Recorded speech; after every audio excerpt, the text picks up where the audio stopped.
Karena benda-benda seperti ini jamaah sekalian, itu bisa menjadi tempat bangsa jin bersarang. Ya, kami ulangi, benda-benda yang seperti ini itu bisa menjadi tempat bangsa jin bersarang. Nah, ketika bangsa jin bersarang di tempat tersebut, maka kemungkinan besar setelah peruqyah pulang, jin tersebut akan masuk kembali ke dalam tubuh orang yang diruqyah tadi.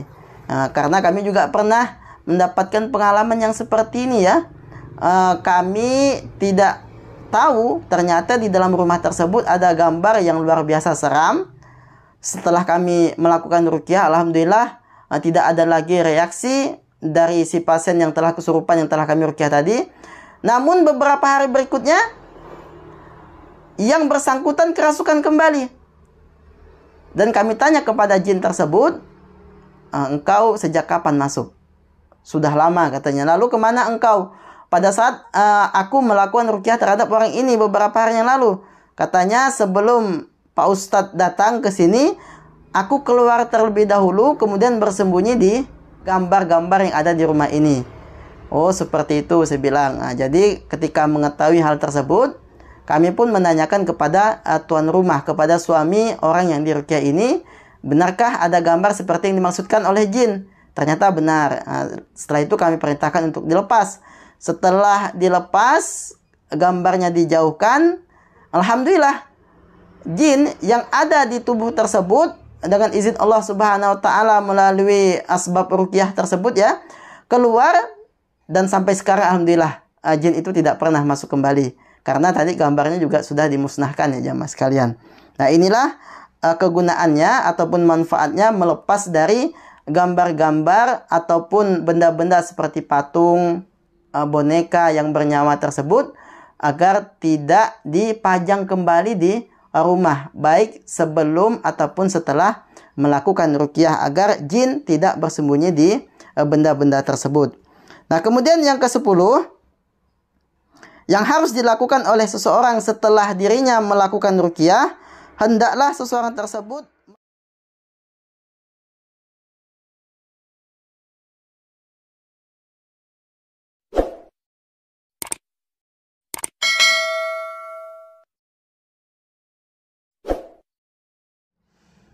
Bismillahirrahmanirrahim. Assalamualaikum warahmatullahi wabarakatuh. Alhamdulillah wa syukurillah wa la hawla wa la quwata illa billah. Allahumma salli wa sallim wa barik ala nabina Muhammad wa ala alihi wa sahbihi ajma'in, amma ba'du. Baiklah saudaraku kaum muslimin yang dimuliakan Allah Subhanahu wa taala, jika pada video sebelumnya kami telah menyampaikan 9 hal yang harus dilakukan seseorang sebelum dirinya melakukan ruqyah, maka pada pertemuan kali ini kami akan menyampaikan 14 hal yang harus dilakukan seseorang setelah dirinya melakukan ruqyah. Lalu apa sajakah 14 hal tersebut? Yang pertama, seseorang yang telah melakukan ruqyah, hendaklah dirinya mendirikan sholat 5 waktu dan mengamalkan zikir-zikir yang disyariatkan, seperti membaca ayat kursi, kemudian surah Al-Ikhlas, Al-Falaq, dan juga An-Nas setiap selesai sholat 5 waktu. Kemudian mengamalkan zikir pagi dan petang. Zikir pagi itu dibaca setelah sholat subuh, dan zikir petang itu dibaca setelah sholat asar.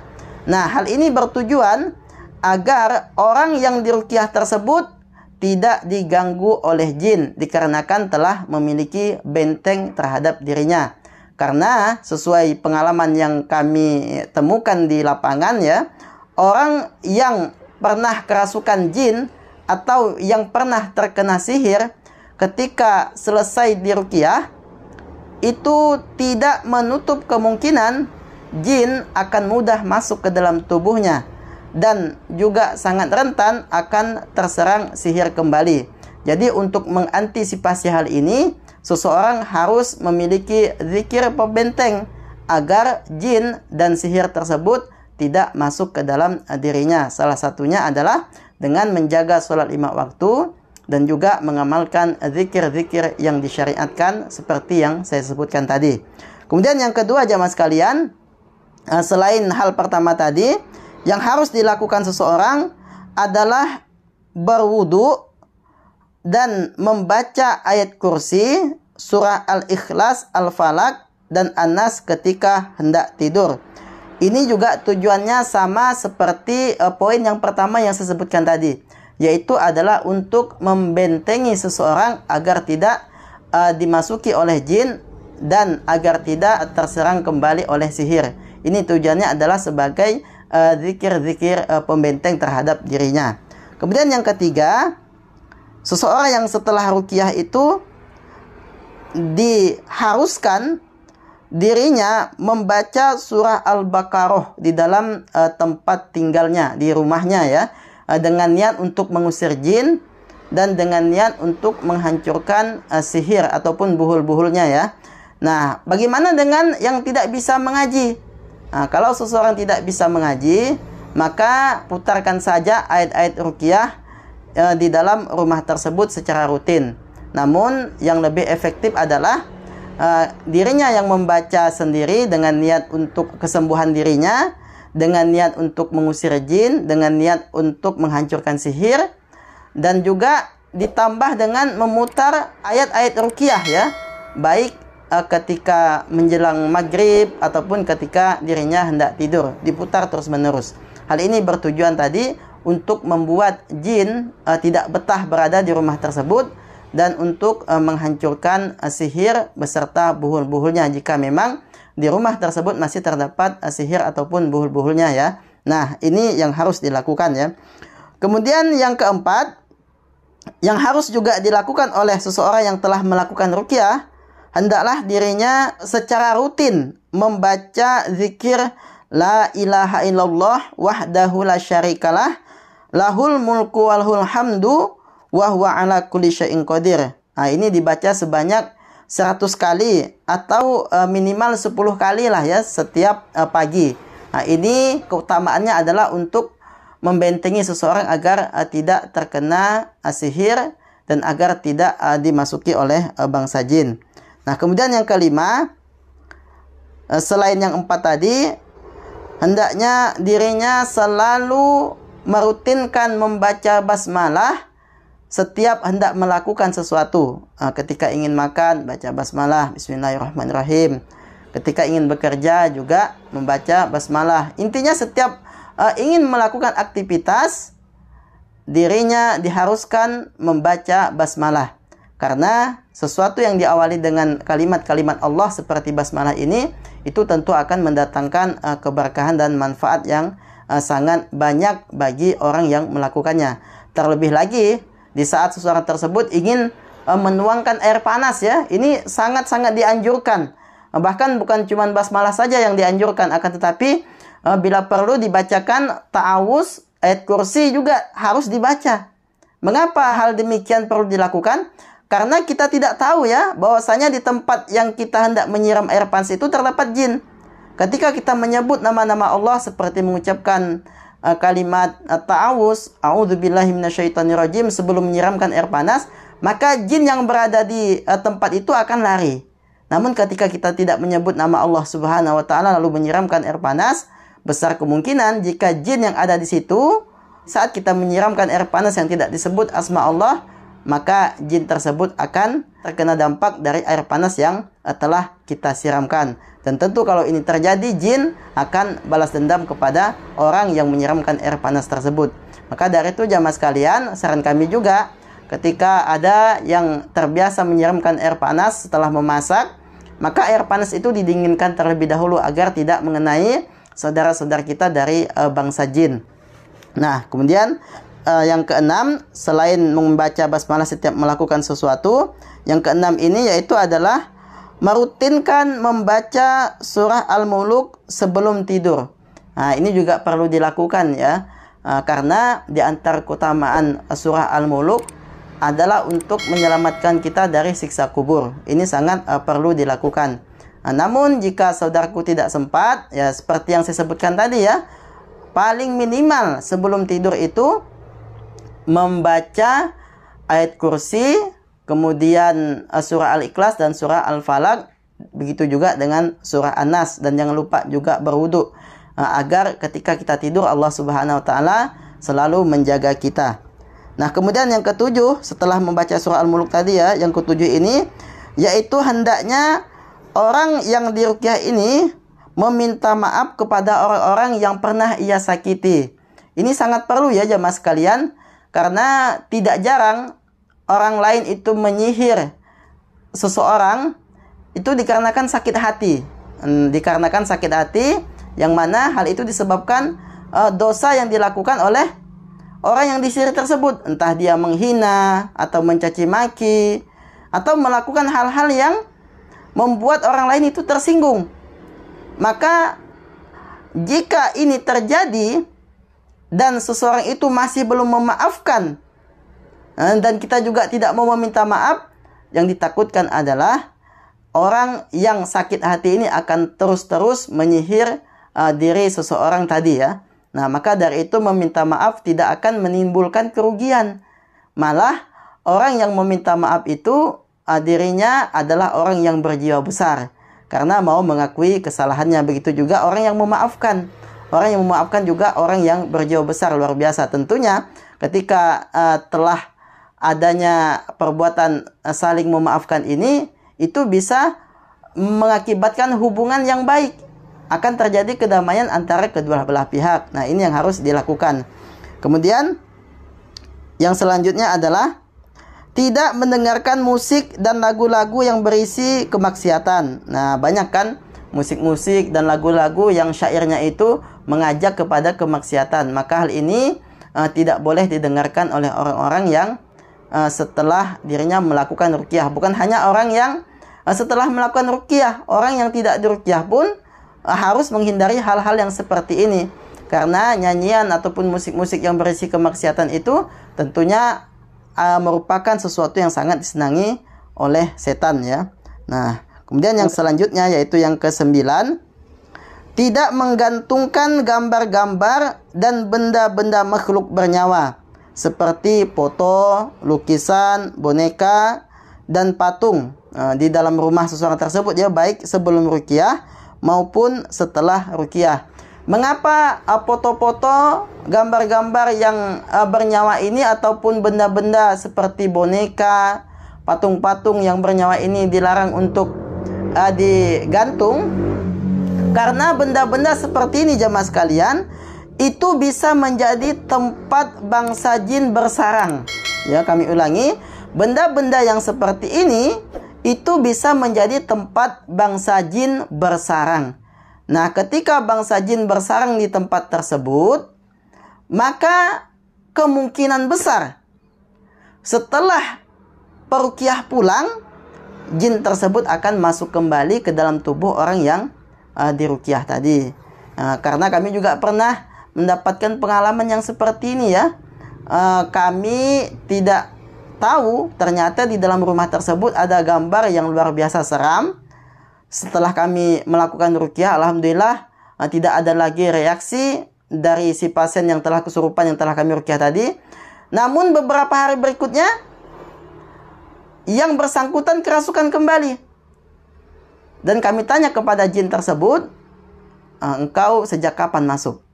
Sudah lama katanya. Lalu kemana engkau? Pada saat aku melakukan ruqyah terhadap orang ini beberapa hari yang lalu.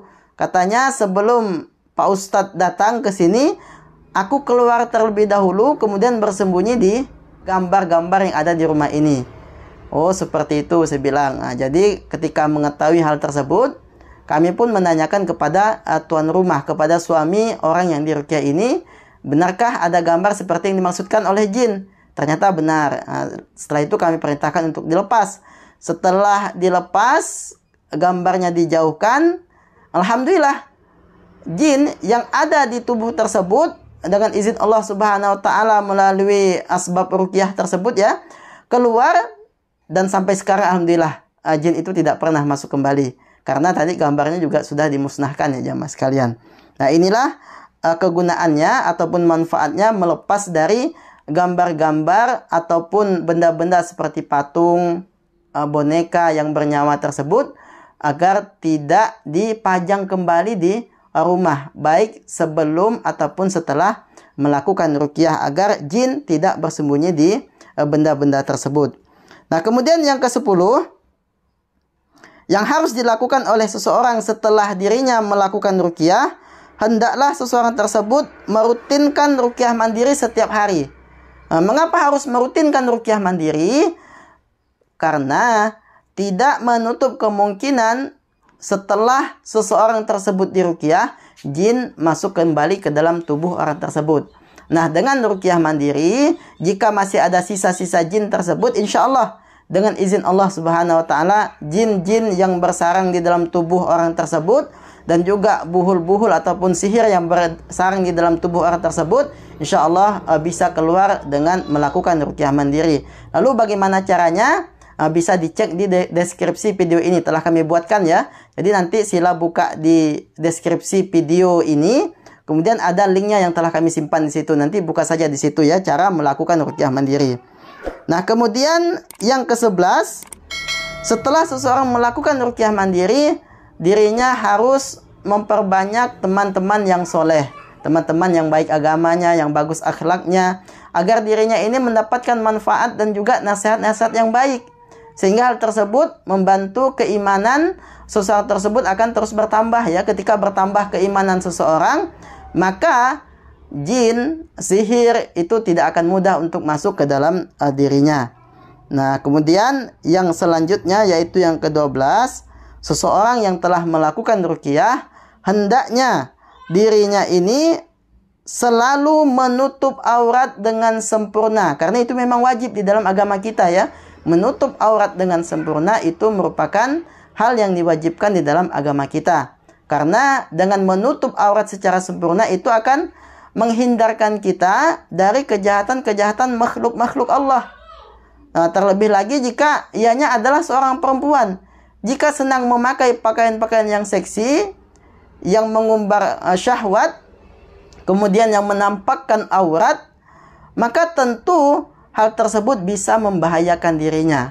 Bukan hanya jin, akan tetapi manusia juga kebanyakan ya, manusia-manusia yang kurang kedekatannya kepada Allah akan senang dengan hal tersebut.